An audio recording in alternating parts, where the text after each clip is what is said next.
I was just reading an article, a survey conducted by Charles Schwab, had surveyed Americans about how much net worth they thought they needed in order to be quote unquote wealthy. And the highlight of the article was that people's expectations have been greatly diminished because of the pandemic. So in 2019, the number was 2.6 million, and today it's 1.9 million. And they were painting that as a very gloomy picture of the pandemic. I wish they had surveyed me, though, because I would have pointed out that this is how much money you need in order to have money, not to be wealthy, right? Money is certainly part of wealth. I think it's a much smaller part of wealth than most people would say it is, but let me give you some examples. So this past year, I feel a whole lot wealthier. My bank account's a whole lot poorer, but I feel a lot wealthier for two reasons. I spent most of the year living in the Rocky Mountains. I'm back in Seattle now because I want to interact with some of my clients that I tutor, and those interactions are a form of wealth to me too.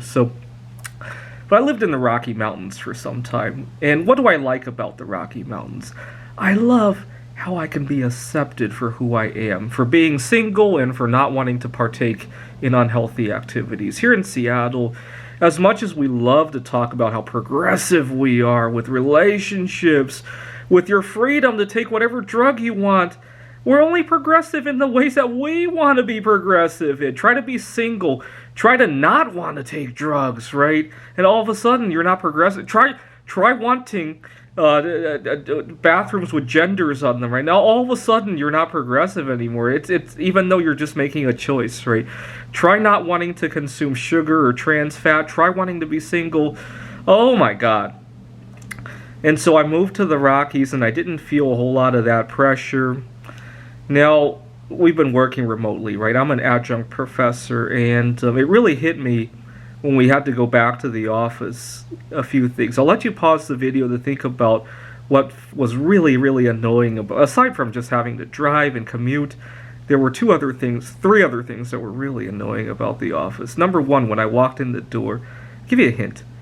It only takes a fraction of a second when you open the door to realize this problem. The temperature! I love being able to control the temperature in my home when I'm working. Oh my God, I went there in, when was that, September, and the whole place was just freezing. I don't know why Americans are so addicted to air conditioning. I traveled to Taiwan in the summer, quite a number of years in the past, and they have air conditioning. Don't get me wrong, they're not destitute or anything like that, but they're not addicted to it. And you don't get dizzy from going into a hotel or somebody's home or a restaurant in Taiwan. That was the first thing that really annoyed me. The second thing that really annoyed me was that I'm trying to control my eating problems. And I go into the office and people are chomping away at food. Not to say that they're wrong for doing it, but being at home where, if somebody's chomping when I'm teaching, I can turn off their mic. And, I might apologize to them. This is really distracting to the class. Not being able to do that in the office was a very big deal breaker for me. And, anyways, I felt a whole lot wealthier when I didn't have to deal with temperature problems, when I didn't have to deal with the chips chomping, when I didn't have to deal with people who judge me for being single. And so even though my bank account was less wealthy, right? Well, actually, it wasn't. But I made a lot less money last year compared to 2 years earlier. I became part of the 47% for the first time in my working life, right? Even though that, I still felt a whole lot wealthier. Anyways, I just wanted to point out the difference between money and wealth.